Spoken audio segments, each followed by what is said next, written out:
Akala kasi namin nung June 10, meron silang search warrant. Nung dumating po ako mga 6 o'clock, 6:30, akala ko may search warrant sila kasi nandun na sila sa loob eh. Ang ipinakita sa amin ay warrant of arrest lang pala.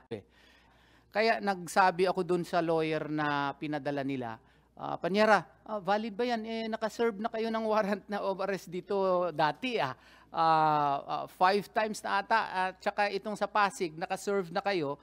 Meron pang ang order returning the warrant last June 7 of 2024.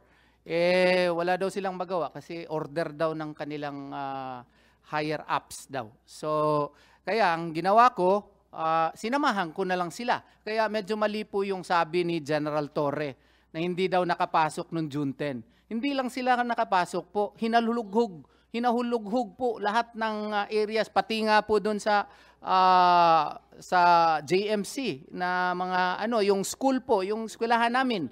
Pati yung ang graduation namin, hindi na lang tinuloy the next days at saka yung isa, maraming mga parents na hindi nakapunta dahil sa takot po.